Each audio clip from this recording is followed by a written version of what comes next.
Pernahkah kamu berpikir mengapa Yesus selalu memaafkan orang yang telah melukainya? Atau Nabi Muhammad yang mendoakan baik kepada orang yang telah meludahinya? Selain itu, pernahkah kamu mendengar berita ada seorang anak yang memaafkan pembunuh orang tuanya tanpa syarat apapun? Wow, terkesan luar biasa. Tapi jangan berpikir bahwa mereka adalah sosok suci dan kita tidak bisa menirunya. Ingatlah satu hal. Apa yang mereka lakukan adalah contoh dari apa yang seharusnya kita lakukan. Ini bukan tentang najis atau suci. Ini adalah tentang menjadi manusia. Manusia yang sudah kehilangan dirinya karena diselimuti keserakahan, dendam, dan angkara murka. Ini adalah tentang etika. Etika antara diri kita dan yang lain. Ini adalah gaya filsafat etika yang digagas oleh filsuf Lituania yang juga merupakan panutan Derrida, Emmanuel Levinas. Saya akan jelaskan filsafat etika dan konsep-konsep dari pemikiran Levinas. Tapi sebelumnya jangan lupa untuk subscribe channel YouTube ini agar kamu tidak ketinggalan video lainnya tentang pemikiran kritis. Dan beri like jika menyukai video ini. Serta jangan lupa untuk berbagi video ini ke rekan akademisi lainnya. Dan semoga bermanfaat. Sebelum saya jelaskan filsafat etika Levinas, saya harus menguji pemahaman kita semua tentang perbedaan antara moral dan etika. Karena tak jarang pula kita bahkan tidak tahu kapan mengatakan itu adalah etika dan kapan kita mengatakan itu adalah moral. Saya akan jelaskan secara singkat. Moral adalah pesan, pelajaran, nilai atau makna yang biasanya kita ambil atau petik dari suatu kisah atau peristiwa dari kehidupan. Karena berkaitan dengan apa yang kita petik dari suatu kejadian, maka moral sangat terkait dengan nilai. Umumnya, nilai terbagi menjadi dua, baik dan buruk. Baik kita pahami secara mutlak atau secara relatif. Misalnya, kisah laki-laki miskin mencuri makanan demi diberikan kepada anaknya. Ada yang mengatakan mencuri itu moral yang bejat. Namun ada juga yang melihatnya sebagai keputusasaan karena kemiskinan, dan dia tidak bejat. Di sisi lain, filsafat yang mempelajari moral dapat disebut sebagai etika. Jadi etika adalah cabang filsafat yang melibatkan sistemasi perilaku yang benar dan yang salah. Etika bersama dengan estetika berbicara tentang nilai. Hanya saja, etika berbicara tentang moral dan tindakan, sementara estetika berbicara tentang rasa. Etika berupaya menyelesaikan pertanyaan-pertanyaan tentang moralitas manusia dengan mendefinisikan konsep-konsep seperti tindakan yang baik dan yang jahat, tindakan yang benar dan yang salah, tindakan kebajikan dan keburukan, dan tindakan keadilan serta kejahatan dan lain sebagainya. Tindakan adalah reaksi, di balik reaksi ada refleksi nilai. Nilai itu adalah moralitas. Singkatnya, etika merujuk pada praktiknya atau perilakunya, sementara moral merujuk pada nilai itu sendiri. Sebagai bidang penyelidikan intelektual, ada 3 bidang studi utama dalam etika. Pertama, metaetika yang membahas tentang makna teoritis dan referensi proposisi moral dan bagaimana nilai kebenaran dapat ditentukan. Kedua, etika normatif yang membahas cara kerja praktis untuk bereaksi menentukan tindakan moral. Dan ketiga, etika terapan yang berkenaan dengan apa yang harus dilakukan seseorang, baik diizinkan atau diharamkan untuk dilakukan dalam suatu situasi tertentu. Dari penjelasan singkat di sana, mungkin kamu mulai menyadari bahwa untuk urusan benar dan salah, baik dan buruk atau sejenisnya, semuanya memiliki basis pemahaman yang cukup bervariasi. Kamu mungkin sering menilai dengan mutlak bahwa mencuri dan berbohong adalah perilaku yang buruk, bersedekah adalah tindakan terpuji. Ada banyak hal yang kamu kategorikan etis dan ada juga banyak hal yang kamu kategorikan tidak etis. Pertanyaannya, jika kamu seorang pencuri, apakah mencuri itu etis? Atau jika kamu seorang dokter, apakah membunuh itu tidak etis? Atau jika kamu suami yang setia dan mengetahui istrimu bermesraan dengan lelaki lain di belakangmu, apakah dengan menceraikannya itu berarti tindakan etis? Atau apakah yang etis itu adalah dengan memaafkannya dan memberikan kesempatan yang berikutnya?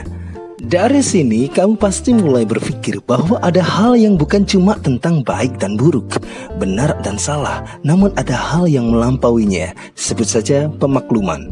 Pemakluman adalah reaksi untuk melihat kemungkinan yang lain, kemungkinan dari apa yang tidak disediakan oleh opsi dari baik dan buruk tadi. Emmanuel Levinas memiliki pendapat untuk pertanyaan-pertanyaan di atas. Baginya, etika bukan hanya sepasukan teori yang berbicara tentang baik buruknya suatu tindakan. Etika bukan hanya sekomplotan aturan universal yang absolut dan pasti yang wajib dipatuhi seluruh umat Homo sapiens di planet ini. Bagi Levinas, etika harus dilihat sebagai suatu relasi yang lahir dari perjumpaan konkret dengan orang lain atau the other, di mana orang lain menampilkan dirinya melalui wajah. Iya, wajah atau sebut saja muka yang menempel di bagian depan tengkorak kepala kita. Tapi bukan wajah secara fisikal yang dimaksud oleh Levinas, namun citra wajah yang mewakili apa yang ada di baliknya. Perjumpaan konkret yang dimaksud Levinas adalah perjumpaan nyata, face to face, diri kita dengan orang lain, self dengan other. Perjumpaan tersebut menciptakan relasi etis. Relasi etis adalah relasi yang bersifat mental, bukan yang bersifat fisikal. Perjumpaan yang terjadi dan terkonstruksi di benak kita akan mengikat citra orang lain pada diri kita. Kita akhirnya memiliki koneksi dengannya. Jadi, ketika kita berjumpa dengan yang lain melalui wajah tersebut, maka kita akan tunduk terhadapnya. Wajah dalam relasi etis bagi Levinas bukanlah wajah manusia secara fisik, melainkan citra dari kehadiran dari totalitas dari the other. Jadi, perjumpaan dengan orang lain akan mengikat kita pada relasi etis yang terjadi antara aku atau self dengan yang lain atau other dalam suatu perjumpaan yang konkret. Ini seperti kamu yang berjumpa dengan mantanmu dan kamu merasakan sesuatu di dalam benakmu tentang dirinya. Itu hanya terjadi karena kamu dulu pernah menjumpainya, mengenalnya, dan terikat padanya. Muhehe. Bagi Levinas, manusia memiliki kecenderungan untuk menghisap atau menyerap apapun yang berasal dari luar dirinya agar menjadi bagian dari dirinya. Kamu akan selalu mencoba mengenal apa yang tidak kamu ketahui agar ruang misterius di dalam benakmu terisi dengan cara apapun. Sederhananya seperti ini, misalnya, ketika kamu berjumpa seseorang dan kesan pertamamu tidak menyukainya, itu artinya kamu sudah menyerap apa yang tidak kamu ketahui tentang orang itu, namun kamu justru membawanya ke dalam persepsimu sendiri. Dan akhirnya dengan caramu sendiri berpikir tentang dia, kamu membuat dirimu tidak menyukainya. Itu adalah caramu mengenal dia tanpa melewati relasi etis. Pertanyaannya, mengapa kita tidak mencoba mengenalnya? Oke, jika kamu tidak ingin mengenalnya, mengapa tidak mengabaikannya begitu saja? Jawabannya, kita tidak bisa mengabaikan kehadiran orang lain, wajah yang lain. Agar kita mengenalnya, sebut saja terpuaskan, kita secara serampangan memasukkan citra orang lain sesuka kita. Kita selalu gelisah dengan sesuatu yang tidak kenal di dalam benak kita, sehingga agar kita mengenalnya, kita mengidentifikasikan berdasarkan apa yang kita pikirkan. Itu adalah proses penyerapan sesuatu yang asing ke dalam diri kita. Levinas menyebutnya sebagai proses totalitas. Namun jangan dianggap bahwa dengan menyerap citra lain tersebut ke dalam diri kita membuat kita mengenal the other secara total atau kita lebih jumawa. Justru sebaliknya, totalitas bukanlah tindakan etis. Itu adalah suatu reaksi egosentris yang selalu menekankan diri kita di atas orang lain. Diri yang ingin menguasai orang lain. Diri seolah-olah menguasai orang lain, padahal yang terjadi sebaliknya. Yang lain atau the other selalu mencegah dirinya untuk masuk ke dalam totalitas tersebut. Bagi Levinas, orang lain atau the other memiliki wajah yang tidak pernah dapat diidentifikasikan dengan pasti. Artinya, wajah dari orang lain itu memiliki sifat yang tidak terbatas atau infinitif. Mungkin di sini kamu mulai pusing memikirkan apa yang dimaksud oleh Levinas, karena jujur, apa yang ia bicarakan sangatlah abstrak. Saya sepakat itu, tapi coba pahami dengan cara sederhana ini. Ketika kamu berbicara tentang seseorang dari televisi, kamu kemudian mengklaim bahwa dia busuk dan penipu. Oke, kamu tidak menyukainya. Ini artinya kamu sudah mentotalisasi orang tersebut dalam pikiranmu sendiri. Padahal, bisa saja ketika kamu berjumpa dengan orang tersebut, kemudian mengenalnya, dan ternyata ia tidak sebusuk itu. Artinya, perjumpaan tersebut membuatmu justru terserap kepadanya. Bukan kamu yang menyerapnya. Bukan kamu yang mentotalisasi dia, namun kamu yang justru tersesat di dalam infinitasnya. Kamu yang sebelumnya membencinya justru mengenalnya, bahkan menyukainya. Ini juga yang terjadi dengan kisah asmaramu. Sebelum mengenal, kalian tak saling mengerti. Setelah mengenal, kalian malah mengobrol janji. Muhehe. Tapi ada hal yang menarik di sini. Ketika kamu pacaran, kalian saling mengasihi, namun ketika berpisah, kamu membencinya setengah mati. Kebencianmu itu adalah caramu membenarkan dirimu melalui totalitasmu terhadapnya, sehingga kamu akan kembali pada sifat egosentris yang membuatmu benar di atas yang lain. Bukankah memaafkan adalah memaafkan yang tidak termaafkan?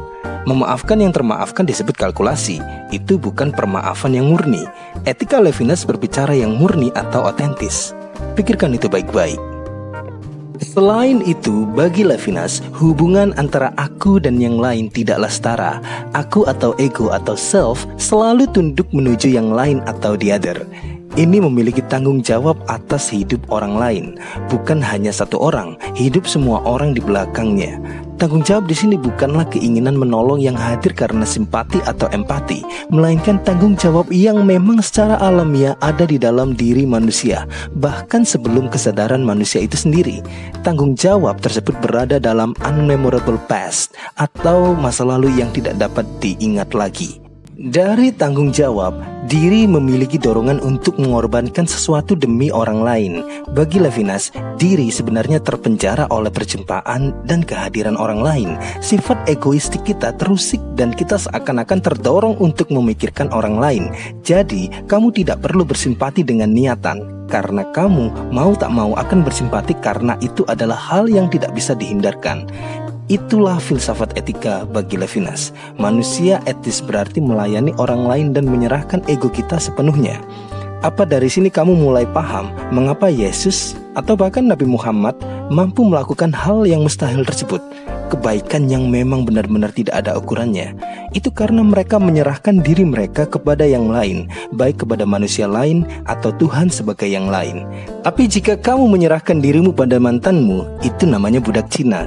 Maksudnya budak cinta. Muhehe.